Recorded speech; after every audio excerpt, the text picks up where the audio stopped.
안녕하세요. 저는 40대가 된 여자입니다. 앞자리도 바뀌고 하니 요즘 이런저런 생각이 많아지며 갑갑했던 결혼 생활이 떠오르곤 하네요. 다 잊었다 싶었는데 문득문득 떠오르는 그때의 기억은 어쩔 수가 없나 봐요. 이제는 정말 털어내고 싶어 사연을 쓰게 되었어요. 함께 해주시겠어요?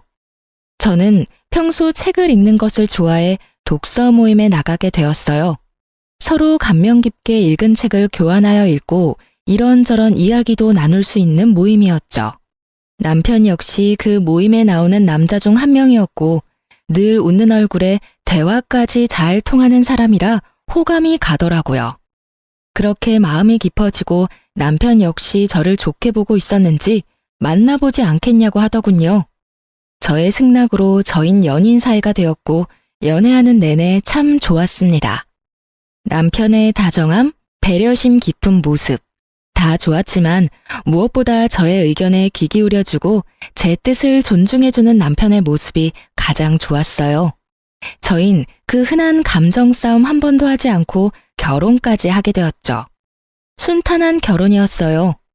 결혼 준비를 할 당시 남편과 전 간소하게 하고 싶었는데 둘 다 외동이라 내심 걱정이 되더라고요. 아무래도 양가 부모님께서 바라는 게 많진 않을까 하고요. 하지만 상견례 자리에서 양가 부모님께선 저희의 의견을 존중하신다며 다 생략해도 된다고 말씀해 주셨고 그때부턴 일사천리로 진행되었던 것 같아요. 좀 걸렸던 것이 있다면 시모의 말투였는데요. 좀 강압적이라고 해야 할까? 명령조가 입에 붙었다고 해야 할까? 하여튼 그런 말투가 마음에 걸리긴 했지만 그 강압이 저를 향하는 것도 아니고 그저 말투가 그런 것이기에 대수롭지 않게 생각하고 그냥 결혼하게 되었어요.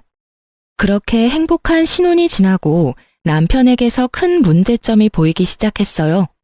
결혼을 하기 전에 배려가 넘치고 제 의견을 적극 수용해주는 사람이라고 생각했는데 막상 결혼해서 살다 보니 그게 아니더군요. 남편은 제 의견을 적극 수용해주는 것이 아니라 그냥 의견 자체가 없는 사람이더라고요.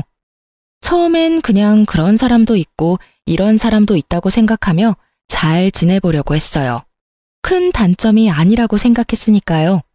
그런데요, 의견이 없는 사람과 산다는 것, 그건 생각보다 더 고된 일이었습니다. 여보, 그러면 우리 적금 만기된 거 어떻게 했으면 좋겠어? 투자했으면 좋겠어? 아니면 다시 적금으로 묶어뒀으면 좋겠어? 그게... 당신은 어떻게 했으면 좋겠어? 글쎄, 나도 고민스러워서 당신한테 물은 건데 일단 이건 좀 더 고민해보자. 그리고 이번에 어머님 생신 땐 어떻게 하면 좋을까? 어머님이 편한 대로 하라고 하긴 했는데 그래도 집에서 모시면 더 좋아하시겠지? 아닌가? 혹시 드시고 싶으신 게 따로 있는 건가? 당신 어머님한테 따로 뭐 들은 말 같은 거 없어? 뭔가 드시고 싶다든지 필요하다든지 그런 이야기 말이야. 엄마가 편한 대로 하라고 했으면 외식해도 될 것 같긴 한데. 아닌가? 집에서 먹는 게 더 좋은가?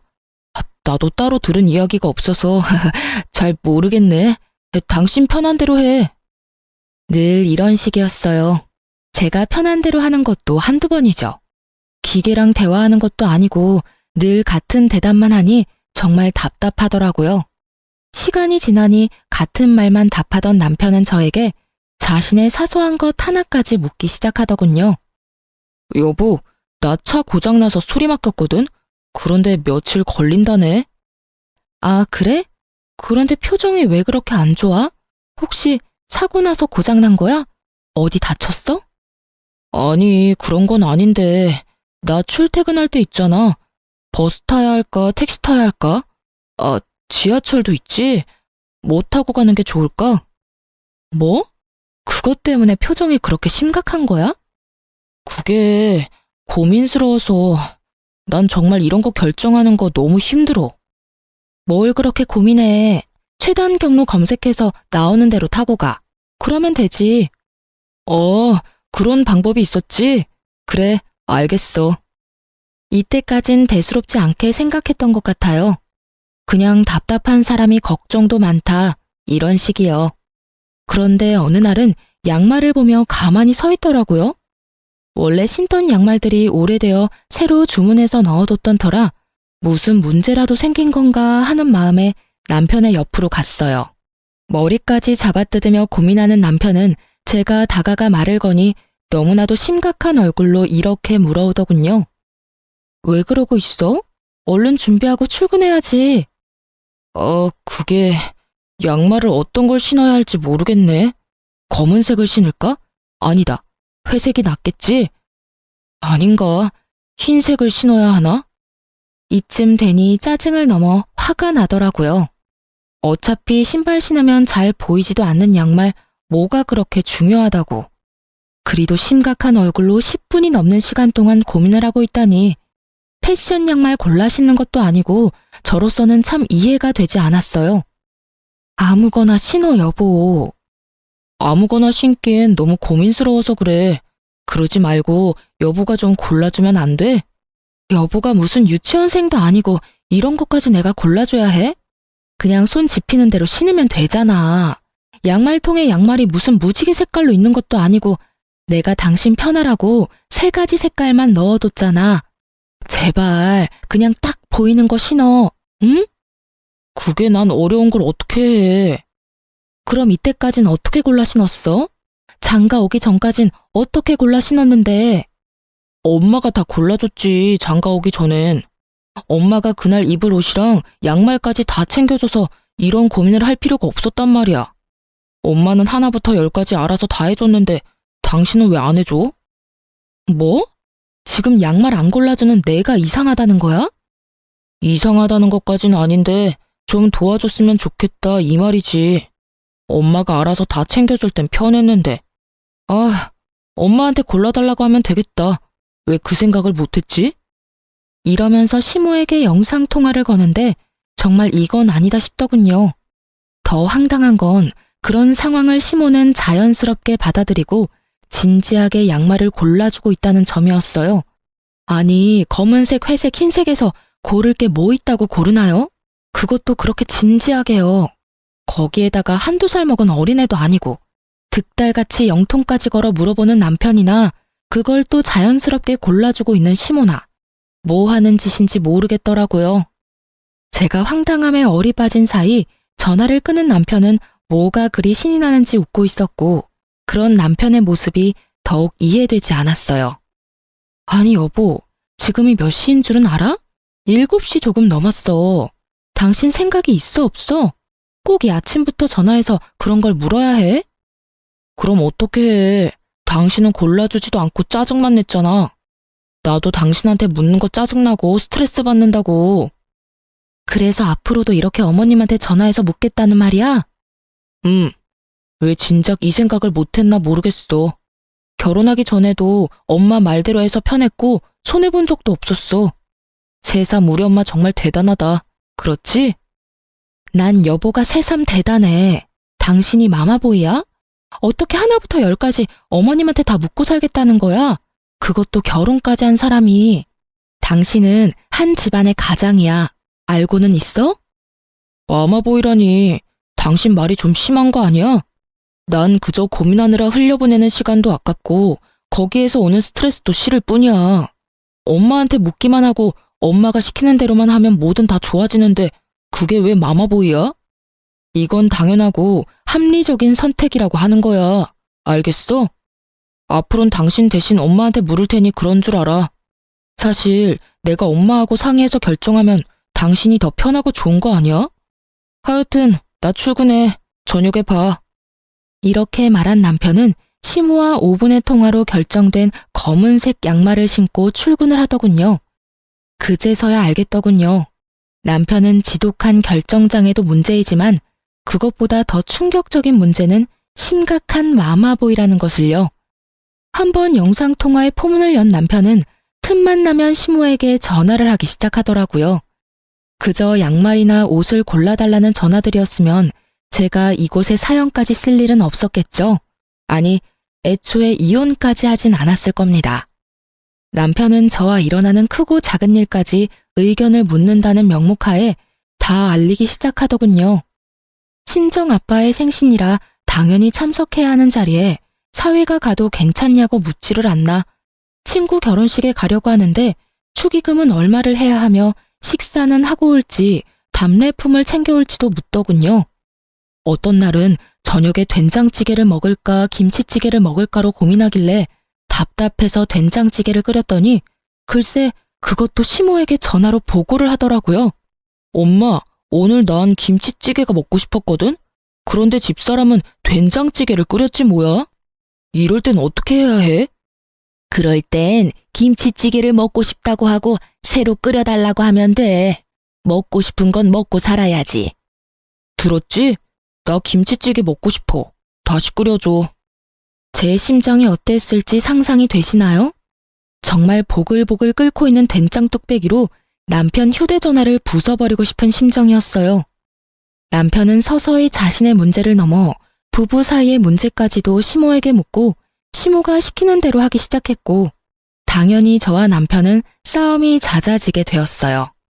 일이 그렇게 되니 전 당연히 시모의 미움을 한몸에 받게 되었고 처음엔 남편을 통해 저에게 말을 전하던 시모는 어느 순간부턴 남편과의 전화를 끊어버리고 저에게 바로 전화를 걸어 훈수질을 하기 시작하더라고요. 아가, 너 요즘 우리 아들한테 잔소리를 그렇게 한다면서? 집안에서 여자 목소리가 너무 커도 좋지 않은 법이다. 나 봐라, 얼마나 내조를 잘하니? 날 보고 좀 배우렴. 그리고 앞전에 우리 아들 입고 왔던 옷은 영 별로더라. 그거 버리고 베이지 계열 옷 사다 입혀. 우리 아들은 그런 색 입히는 게 잘 받아. 알겠니? 이런 식으로요. 저에게 할 말을 어디 메모라도 해놨다가 몰아붙이는 것도 아니고 2, 3일에 한 번씩 전화가 와서 다다다 자기 할 말만 하고 끊어버리는데 정말 이건 아니다 싶더라고요.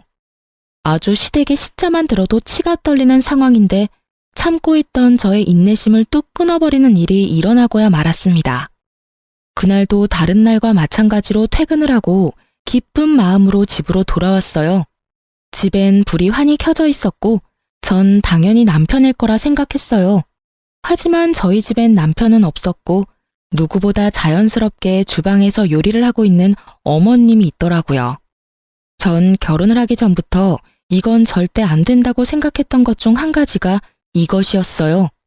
시댁 식구뿐 아니라 친정 식구들이라도 부부의 공간엔 함부로 들어오는 것은 절대 안 된다고요. 왜 막장 드라마에도 그런 장면들이 가끔 나오잖아요.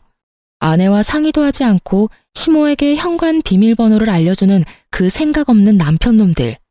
저런 생각 없는 놈들은 그냥 결혼을 하지 말고 혼자 평생 살아야 한다고 욕을 했었는데 그 욕 얻어먹어 마땅한 인간이 제 남편이었더라고요. 제 생각이 이러했기에 그 순간 시모의 행동은 절대 용납도 이해도 되지 않는 것이었어요. 이런 제 생각은 전혀 알지 못하는 시모는 저와는 달리 아주 평온한 얼굴로 주인인 양 저를 맞이하더라고요. 왔니? 아니 글쎄 우리 아들이 오늘 전화가 왔는데 집에 먹을 게 없다고 하면서 쫄쫄 굶게 생겼다고 하길래 왔단다. 오랜만에 너도 보고 싶기도 하고 음식도 할 겸 해서 말이야. 쫄쫄 굶기는 개뿔. 저요 요리 학원도 다녔었고 친정엄마에게 웬만한 건 다 배워와서 음식 꽤 하는 편이었어요. 거기에다 요리하는 것도 좋아해서 냉장고를 비우는 일도 없었고요. 그날도 전날 밤에 미리 재워둔 갈비부터 해서 밑반찬 3가지, 묵국까지 한 끼는 제대로 먹고도 남을 음식들이 있었는데 왜 그런 전화를 했는지 도무지 이해가 되지 않더라고요. 이쯤 되니 남편은 그냥 저를 괴롭히고 싶은가 하는 생각도 슬슬 올라오며 저의 화는 더욱 솟구치고 있었죠. 그렇지 않고서야 일을 이렇게까지 만들 리는 없을 테니까요. 냉장고에 오늘 먹을거리 다 만들어뒀는데 그이가 못 봤나 봐요. 그렇지 않아도 봤는데 우리 아들이 먹을 만한 게 없더라. 우리 아들은 그런 거 싫어해. 너 그러고 서 있지 말고 얼른 옷부터 갈아입고 와서 옆에서 좀 보고 배워. 내가 오늘 우리 아들은 어떻게 해야 좋아하는지 알려줄 테니까 말이야. 제가 미리 재워둔 갈비를 개눈 감추듯 먹고 그 양념에 밥까지 말아먹은 사람인데 그런 걸 싫어한다뇨. 그리 잘 먹었던 것이 기억이 나 굳이 피곤한 몸을 이끌고 장보다가 손수 재워둔 것이었는데요. 그냥 시모가 오고 싶어 안달이나 아들 핑계를 대고 와서 주방을 점령한 것이 분명해 보이더라고요. 전 이대로는 안 되겠다 싶었고 일단 옷은 갈아입어야 했기에 방으로 들어와 옷을 갈아입으며 최대한 마음을 가라앉혔어요. 심호흡을 몇 번이나 했는지 몰라요. 아무리 이 상황이 황당하고 화가 난다고 해도 흥분을 한 채 어른에게 제 뜻을 전하고 싶지 않았으니까요. 그렇게 전 주방으로 향했고 여전히 바쁜 시모에게 최대한 정중하게 말을 했어요. 저 어머님 부탁이 있어요. 응? 부탁? 말해보렴. 앞으론 저한테 먼저 연락하고 오시면 안 될까요? 그러면 제가 일찍 마치고 와 있을 수도 있잖아요.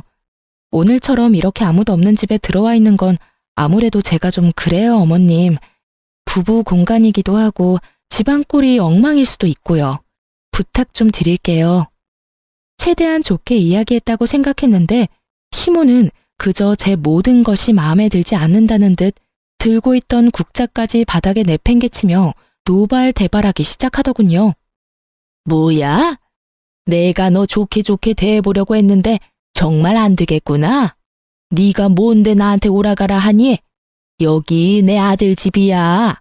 내 아들 집에 내가 오겠다는데 네가 뭔데? 제 집이기도 하니까요. 이 집 살 때 어머님 아들 돈만 들어간 거 아니고요. 제 돈도 반틈 들어갔으니 엄연히 따지면 저희 부부집이죠. 아, 그러니까 네 말은 그까짓 알량한 몇 푼 보탰으니 네 집이기도 하다. 이 말이지? 그래서 나보고 앞으론 발길도 하지 말라. 이 말이 하고 싶은 게야? 아니요. 아예 오지 말란 말이 아니라 언제든 와도 상관없는데 연락은 주고 오면 좋겠다. 이 말이에요. 이렇게 집주인도 없는데 들어와서 이러고 계시는 거 제 입장에선 좀 곤란해요. 기분도 사실 좋진 않고요.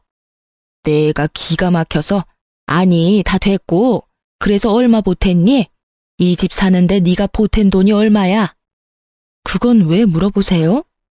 내가 그 돈 줄 테니 그 돈 받고 내가 앞으로 비밀번호를 누르고 이 집에 들어오든 배를 누르고 들어오든 아무 상관도 하지 말아라.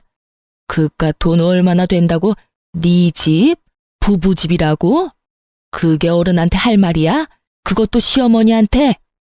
정말 이 말을 듣는데 심장이 빨리 뛰기 시작하는 것이 느껴지더군요. 어른도 어른 나름이지. 더는 대접을 해줄 필요가 없다고 느낀 저는 그때부턴 참지 않고 시모에게 대응하기 시작했어요. 아니요, 그럴 필요까진 없고요. 제가 남편이 보탠 돈 돌려줄 테니 앞으론 이 집에 발길도 하지 마세요. 그렇게 되면 서로 얼굴 붉힐 일도 없고 좋을 것 같네요. 시모 입장에선 제 말이 심하다고 느껴질 수도 있다고 생각하기는 합니다. 하지만 애초에 처음부터 제가 나쁘게 말한 것도 아니었고 좋게 이야기했음에도 불구하고 말이 통하지 않으니 좋게 이야기할 필요가 없다는 생각이 들더라고요. 그리고 다툼이 생기더라도 이참에 확실히 해놓지 않으면 앞으로 살면서 계속 이 문제로 크고 작은 언쟁이 오갈 것이 분명했기에 좀 강하게 나갔던 것 같아요. 시모는 이런 상황은 예상도 하지 못했는지 표정이 확 바뀌기 시작하더니 그때부턴 마구잡이 폭언이 시작되더라고요. 이 미친 것이 뭐야? 뚫린 입으로 한다는 말이 뭐?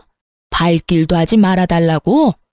오냐오냐 했더니 인연이 시댁 무서운지 모르고 말짓거리지? 너 오늘 잘 걸렸다. 오늘 내가 너 그 썩어 빠진 정신머리 확 뜯어 고쳐주마. 꿇어. 얼른 무릎 꿇고 돈이 발휘될 때까지 빌어. 얼른. 제가 왜요? 제가 뭘 잘못해서 무릎까지 꿇어야 하나요? 전 절대 무릎 꿇을 생각도 손이 발휘될 때까지 빌 생각도 없어요. 아니, 애초에 잘못은 어머님이 하셨잖아요. 요즘 아무리 자식 집이라고 해도 아무도 없는 집에 이렇게 막무가내로 들어오는 부모님들이 어디 있어요. 저희 친정 부모님들은요, 사위 불편할까 싶어서 집에 찾아오지도 않으시고 친정으로 부를 때도 사위 일정 2번, 3번씩 물어보시고 컨디션 체크까지 해서 부르세요. 그런데 어머님은 제가 뭘 그렇게 잘못했다고 욕하면서 무릎까지 꿇으라고 하냐고요. 기어코 저의 입에선 쌓인 말들이 쏟아져 나와버렸고 제 말을 듣고 있던 시모는 사연엔 차마 쓰지 못할 욕을 하기 시작하더군요. 각종 동물의 새끼들이 난무하고 제 어깨를 손가락으로 밀치기까지 하는데 차마 상종 못할 인간이라는 생각이 딱 들더라고요. 그래서 전 대화가 시작되기 전 혹시 모를 상황에 대비해 녹음 중이던 휴대전화를 버젓이 시모의 얼굴에 내밀었어요. 그러니 또 시모가 노발대발하며 물어오더라고요. 너 지금 뭐 하니? 설마 녹음하니? 네, 다 녹음하고 있어요. 혹시나 하는 상황이 오면 이런 것도 다 증거가 된다고 하더라고요. 그래서 미리미리 증거 확보하고 있어요. 사실 증거용으로 녹음한 것은 아니었고 남편에게 네가 오늘 나에겐 단 한마디 상의도 없이 시모에게 현관 비밀번호를 알려줘서 이런 상황까지 왔다는 것을 들려주려고 녹음한 것이었는데 이게 이런 식으로 쓰일 줄은 저도 미처 알지 못했네요. 하여튼 시모는 본인이 생각해도 말이 심해도 너무 심했다 싶었는지 이때부턴 말은 하지 않았고 말 대신 눈으로 욕을 하기 시작하더군요. 그러면서 본인이 만든 음식과 식탁 위에 올려져 있던 한약을 챙기며 이렇게 말하더라고요. 내 아들 먹이려고 한 음식 네 입에 들어가는 꼴은 못 보겠으니 다 챙겨가서 내 아들 먹이마. 그리고 이 한약은 너 임신 잘 되라고 비싼 돈 주고 지어온 한약인데 네 말대로 혹시 모르는 상황이 올 수도 있으니 이것도 가지고 가마. 네, 그렇게 하세요. 그리고 다음부턴 연락은 꼭 하고 오시고 빈집에는 들어오지 마세요. 못된 년 같으니라고 오라고 부탁을 해도 앞으로는 올 일 없을 것이다. 오늘 네가 나한테 어떻게 했는지 잊지 말렴. 내 기필코 네가 땅을 치고 후회하게 만들어줄 테니. 마지막까지 대화를 욕으로 마무리한 시모는 현관으로 향했고 그 순간 퇴근하고 돌아오는 남편과 마주하게 되었죠. 머리끝까지 화가 난 시모는 남편을 지나쳐 나가버렸고 남편은 심상치 않은 분위기를 감지했는지 집으로 들어오려던 발걸음을 돌려 그대로 시모를 따라가 버리더라고요. 기가 얼마나 막히는지 그저 코웃음만 나더군요. 전 이때부터 심각하게 이혼을 고민하게 되었어요. 사랑? 물론 남편을 사랑하긴 했었죠. 그러니 결혼까지 하게 되었던 거고 그때껏 모진 수모도 참아왔던 거고요. 하지만 그 사랑이란 감정도 많은 실망들로 인해 식어버린 지 오래였고 무엇보다 저딴 인격의 시모를 진심으로 존경하며 잘 살 자신이 없었어요. 제 고민이 깊어지는 사이 일주일이 지났고 그렇게 가버린 남편은 연락도 없이 돌아오지 않고 있었어요. 하루 이틀이야 저 역시 머리가 복잡했기에 돌아오지 않는 남편을 보며 차라리 잘 됐다는 생각도 했었지만 그것이 3일이 되고 4일이 되더니 기어코 일주일 찍고 나니 아무리 그래도 이건 아니라는 생각이 들더라고요. 그래서 전 끝을 내더라도 얼굴을 보고 끝을 내야겠다는 생각에 시댁으로 찾아가게 되었어요. 시댁에 도착을 하니 어떤 젊은 여자가 시댁 문을 열고 들어가고 있었는데 한눈으로 봐도 처음 보는 여자인데 자연스럽게 열린 대문으로 들어가고 있더라고요. 누구인지 떠올리는 것도 잠시 제대로 닫히지 않은 대문을 열고 시댁으로 들어갔고 현관문도 열어보니 잠겨있지 않아 인기척을 내며 들어가려는 순간이었어요. 임신이라는 단어가 제 귀에 와서 딱 박히는 순간 전 모든 행동을 멈추고 시모와 젊은 여자의 대화를 엿듣기 시작했어요. 그러니까 임신은 언제든 가능하다 이 말이죠? 그거 참 다행이네요. 네, 병원에서 자궁도 건강하고 다른 문제점도 없다고 했어요. 결과지는 여기 있어요. 좋네요. 아유, 한 번에 임신이 되면 얼마나 좋을까. 내 나이도 있고 아들도 그렇고 빨리 손주가 보고 싶거든요. 오죽했으면 이런 짓까지 하겠어요. 이야기를 들어보니 시모가 드디어 정신이 나갔는지 대리모를 들인 것 같더라고요. 당장이라도 그 잘난 아들 이혼이라도 시키고 싶은데 저에게 이혼 사유는 없고 그렇다고 제가 호락호락 이혼을 받아들이지 않을 것이 분명하고 그런 와중에 손주는 빨리 보고 싶은데 제 피가 섞인 손주는 보고 싶지 않았던 시모가 이 미친 짓을 꾸민 것이었어요. 이런 정신 나간 일에 남편의 뜻은 어땠는지 생각할 필요도 없었어요. 그 인간은 엄마 말이라면 똥이라도 처먹을 그런 인간이었으니까요. 아, 약은 잘 챙겨 먹고 있죠? 이 한약, 유명한 한의원에서 지어온 임신 잘 되는 약이에요. 이왕 일 치르기로 한 거 빨리 끝내는 게 서로한테 좋지 않겠어요? 네, 들어오던 날부터 해서 3일 동안 하루도 빠지지 않고 잘 먹고 있어요.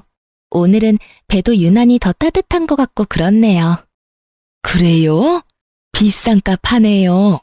그리고 다시 한번 말하지만 우리 바깥 양반 앞에서는 지금까지 했듯이 내 먼 친척 딸이라고 해주면 돼요. 절대 실수하면 안 되는 거 알고 있죠? 네, 그럼요. 실수하지 않도록 할게요. 걱정하지 마세요. 3일이나 됐더라고요. 남편이 시댁에서 지내기 시작한 지 고작 일주일인데 그 젊은 여자가 시댁에서 지내기 시작한 게 3일이라니. 어이도 없고 머리끝까지 화도 차올랐지만 일단 전 그 자리를 벗어났어요. 들이닥쳐 다 엎어버리고 끝내버리기엔 벌인 일에 비해 너무 약한 벌을 주는 것 같았으니까요. 집으로 돌아온 전 당장이라도 남편 놈을 집으로 불러들여야 하나 고민도 했지만 이미 이혼도 결심했겠다.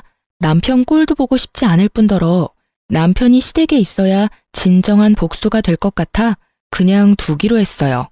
전 어떻게 해야 할지 고민했고 묘수가 될지 무리수가 될지 모르겠지만 한 가지 방법이 번뜩 떠오르더군요. 다음날 전 꽤 일찍부터 시모의 집 가까운 곳에 차를 주차하고 남편이 돌아오길 기다렸어요. 아무래도 저녁엔 시부도 집에 있을 것이고 일이 일어난다면 낮일 거란 생각에 일찍 서두른 것인데 아니나 다를까 점심시간이 지나자 반차라도 쓴 것인지 남편 놈이 모습을 드러내더라고요. 저는 숨죽여 시댁을 주시했고 뒤이어 시모가 나오는 모습을 보고 확신에 차 경찰에 대리모를 고용해 불법적인 행위가 일어나는 곳이 있다며 신고를 했습니다. 여러모로 고생이 많으신 경찰관분들은 정말 총알같이 출동을 해주셨고 저는 경찰관들을 대동하고선 시댁을 들이닥쳤어요. 남편이 집에 두고 간 시댁집 열쇠를 챙겨온 덕에 벨 따윈 누를 필요도 없이 그야말로 현장 급습을 하게 된 것이었죠. 갑작스럽게 들이닥친 저와 경찰관을 본 남편과 여자는 크게 당황을 하더라고요. 다행인지 불행인지 너무 빨리 들이닥치는 바람에 일을 치르기 전이었지만 그 정황들이 어떤 상황인지 모두 알려주고 있었죠. 여자는 당황스러운지 방으로 숨어 나오지 않았고 남편은 거실로 나와 아무 말도 못하고 저와 경찰분들의 눈치만 살피며 시모에게 연락을 하고 있더라고요. 뭐 당연한 일이라고 생각했네요. 저 생각이라고 없는 놈이 이 상황에서 무슨 말을 해낼 수 있겠어요?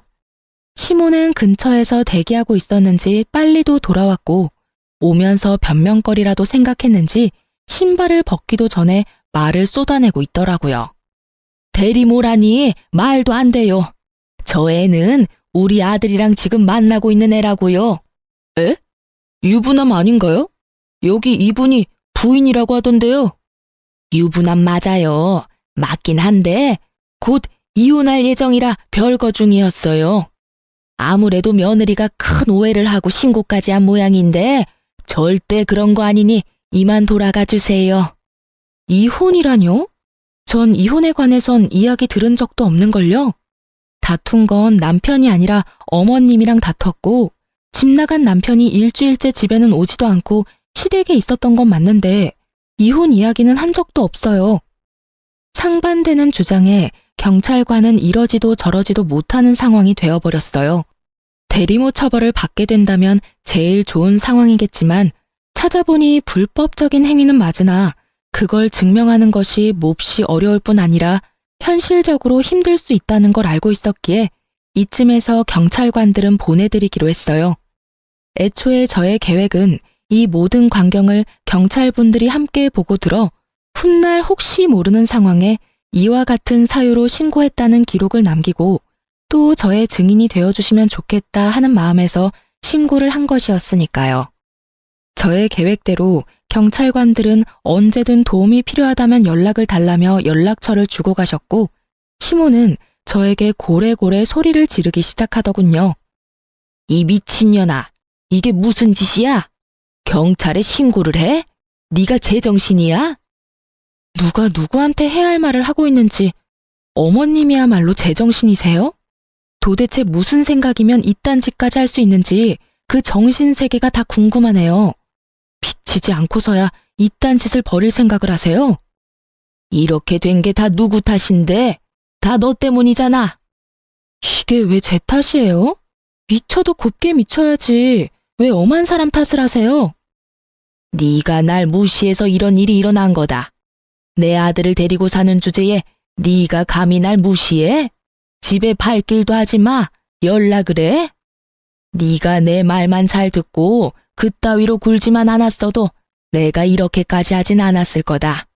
이 모든 게 다 날 무시한 너 때문에 일어난 결과다. 이 말이야. 알겠니? 정말 정신이 나간 사람처럼 눈을 뒤집고 억지를 부리던 시모는 방에 숨어 떨고 있던 여자를 끌고 와 자신의 옆에 세우더니 이렇게 말하더군요. 난 얘를 내 며느리로 맞을 예정이니 넌 그런 줄 알고 당장 내 아들이랑 이혼해. 당장! 이혼하라고 하면 누가 겁낼 줄 아세요? 그깟 이혼 그렇지 않아도 할 거라고요. 돈 두둑하게 준비해두는 게 좋을 거예요.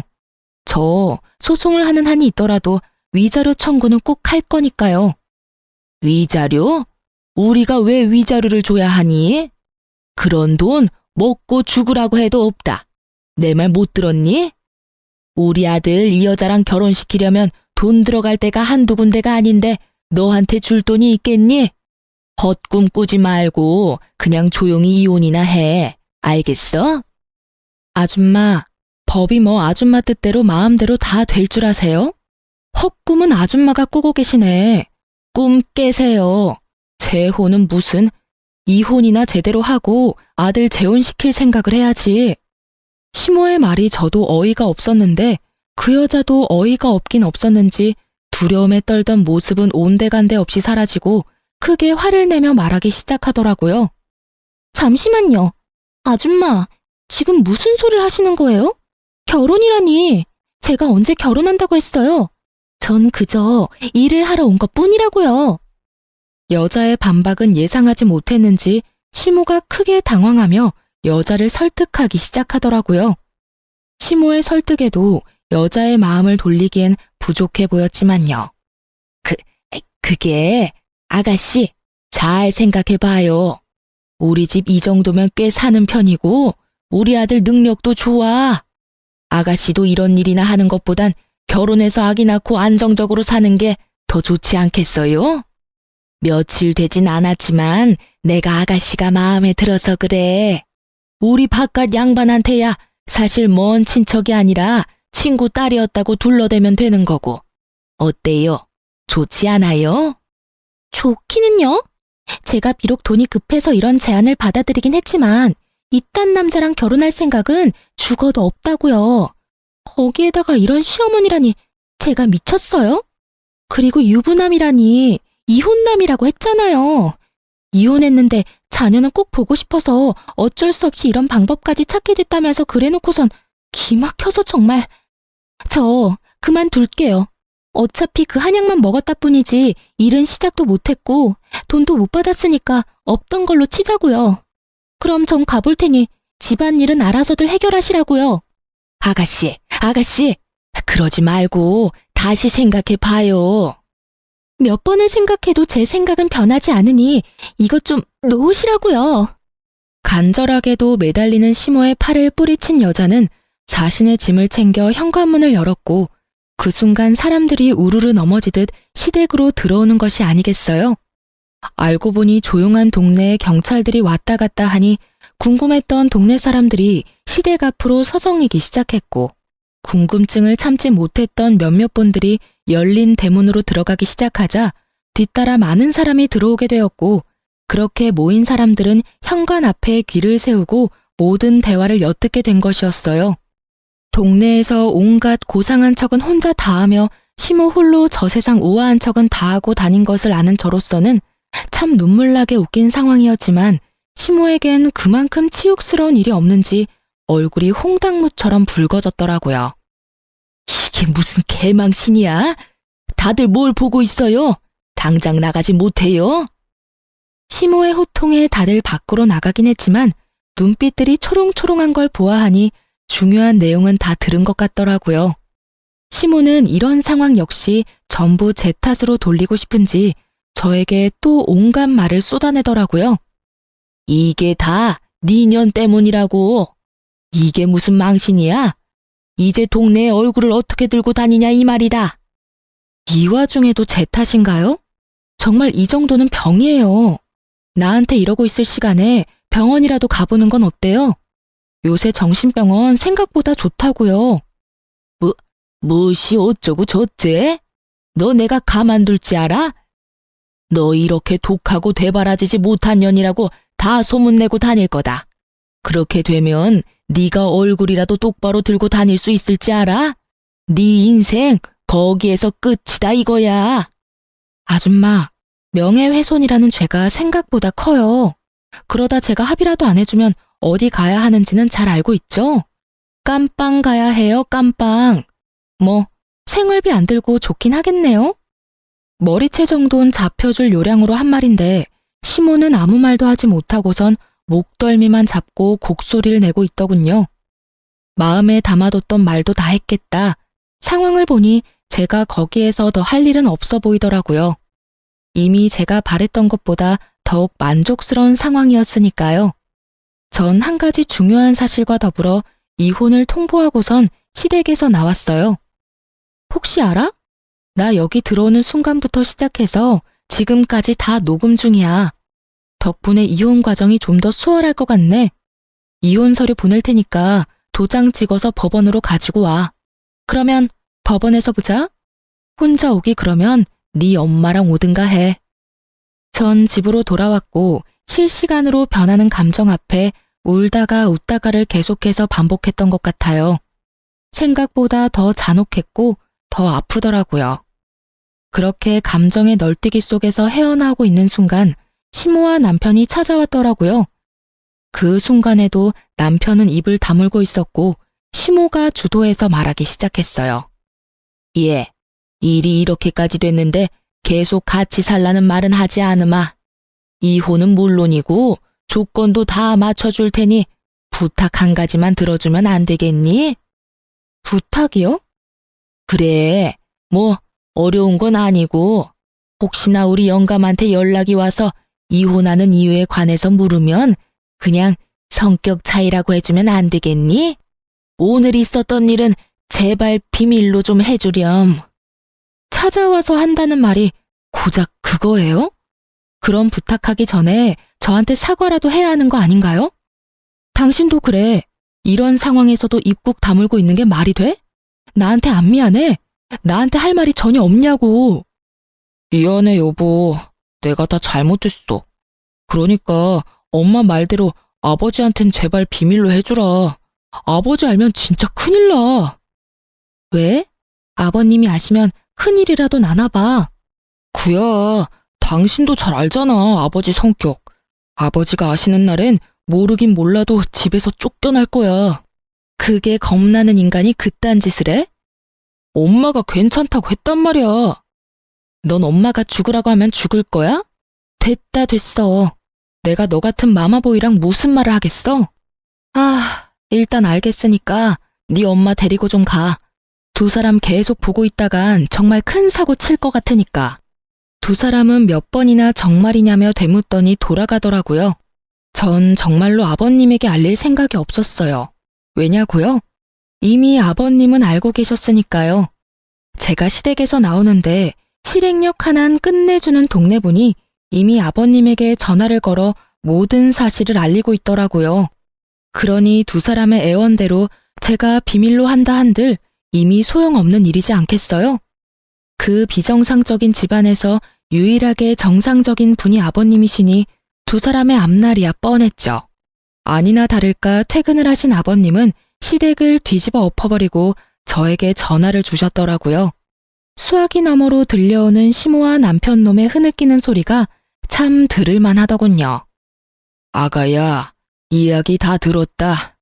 내가 너에게 너무 미안해서 어떻게 미안하단 말을 전해야 하는지 모르겠구나. 정말로 미안하구나. 내가 너를 대신해서 두 사람에게 크게 한 소리 했다. 아무리 정신이 나갔다고 해도 어떻게 그런 짓거리까지 할 수가 있는지. 아휴, 너도 그렇다. 그런 일이 있었으면 혼자 끙끙거리지 말고 나한테 알렸어야지. 혼자 얼마나 힘들었을 거야. 내가 정말 그 말을 듣는데 우리 아가가 혼자 힘들었을 생각을 하니 억장이 다 무너져서 혼났어. 좋지도 않은 일 일찍 아셔봤자 이렇게 속상해하실 게 뻔하니 입이 안 떨어지더라고요. 죄송해요. 네가 죄송할 게 뭐가 있어? 내 걱정에 그런 걸 나도 다 알고 있는데. 어찌되었든 난 이 인간들한테 어떠한 도움도 주지 않을 테니 네가 하고 싶은 건 다 하렴. 알겠니? 네, 알겠어요. 그렇게 말씀해 주셔서 감사해요. 감사하긴. 늘 건강하거라, 아가. 네, 아버님도 건강하세요. 이 통화를 마지막으로 아버님과 더는 연락을 주고받는 일은 없었어요. 전 변호사를 선임했고 제가 가지고 있던 모든 증거를 넘겨드렸죠. 이혼 소송과 함께 시모를 상대로 한 위자료 청구 소송도 진행하게 되었고 전 승소하게 되었어요. 결정적으로 승소를 하게 된 건 당시 현장에 출동했던 경찰관 두 분의 증언과 출동 기록 때문이었는데요. 어쨌든 전 성공적으로 이혼을 했고 위자료도 생각보다 더 많이 받을 수 있었네요. 그 지긋지긋하던 시댁과의 인연도 끝이 나고 전 시댁이 있는 쪽으론 보지도 않고 살았는데 거래처 미팅이 하필 전 시댁 근처에서 잡히는 바람에 어쩔 수 없이 간 적이 있었어요. 약속 장소 근처에 주차하고 전 시댁 앞을 지나는데 저를 알아본 몇몇 주민분들이 저에게 전 시댁의 소식을 알려주고 싶으신지 큰 소리로 대화를 하기 시작하더라고요. 아니, 글쎄 그 이야기 들었어? 무슨 이야기? 저 집에 경찰 왔다 가고 난 뒤에 아주 집안이 풍비박산이 났잖아, 왜? 아, 그래? 그 집 아들 이혼하고 집에서도 쫓겨났다지 아마? 그딴 짓을 했는데 집에서만 쫓겨났겠어? 회사도 잘렸다던데. 마침 마트 집 딸이 저 집 아들이랑 같은 회사를 다녔지 뭐야. 바람이라고 하든 사랑이라고 하든 엄연한 범죄인데 회사에도 소문이 쫙 돌아서 결국 잘렸다고 하더라니까. 그거 참 꼴 좋다고 생각하며 걸음을 서두르려는데 아직 남은 이야기가 있는지 저를 따라오며 대화를 하시더라고요. 그런데 아들은 그렇다 치고 그 옆에 내는 왜 안 보여? 에? 몰랐어? 그 옆에 내도 집에서 쫓겨났잖아. 집안을 풍비박산을 내놨는데 안 쫓겨나고 배겨? 온 동네를 누비고 다니면서 온갖 고상한 척은 혼자 다 하더니 결국 이혼당하고 집에서 쫓겨나고. 그러게 장가가면 내 아들 아니다 하고 살아야지. 요즘 시댁이 옛날 시댁이랑 같나? 하여튼 이혼당하고 쫓겨날 때도 얼마 받지도 못했다고 하더라고. 그 나이에 쥐꼬리만한 돈 받아서 쫓겨났으니 노년 참 고달프게 생겼어. 어머, 그래서 요즘 안 보였나 보네. 난 또 창피해서 밖에 안 나오는 건 줄 알았지. 그 옆에 내 얼굴에 철판이 얼마나 두꺼운데 그런 일이 있었다고 집에 처박혀 있겠어? 아마 모르긴 몰라도 이혼 안 당했으면 아무 일도 없었다는 듯이 온갖 고상한 척은 다 하면서 다녔을 거야. 그 꼴 안 봐도 돼서 얼마나 다행인지. 아, 그리고 들어보니까 끼고 살던 아들이랑 나란히 쫓겨나서 다른 동네에서 월세방 얻어서 살고 있다고 하더라고. 제가 알기론 전 시댁에 재산이 조금 있기도 했고 아버님이 일도 꾸준히 하셔서 두 사람 다 돈 걱정 한번 해보는 일 없이 살았던 걸로 알고 있는데 이야기를 들어보니 노후가 꽤 볼만하겠더라고요. 그나마 모았던 전 시모의 비상금도 위자료로 저에게 다 준 것으로 알고 전 남편 역시 남은 돈이 얼마 없는 것으로 알고 있으니까요. 거기에다 직장까지 잃었으니 절망스럽겠네요. 아, 아닌가요? 직장에서 결정하느라 스트레스 받을 일이 사라졌으니 더 좋을 수도 있겠네요. 거기에다 뭐든 다 챙겨주고 결정해주는 전시모가 옆에 있으니 어쩌면 더 행복할 수도 있겠네요. 통쾌한 소식을 전해주신 동네분은 하고 싶었던 말을 다 하셨는지 더는 저를 뒤따르지 않으시더라고요. 속으로 감사의 마음을 전했습니다. 덕분에 그 인간들의 통쾌한 결말을 알게 되었으니까요. 요즘엔 전 진급을 앞두고 있어서 바쁘게 보내고 있어요.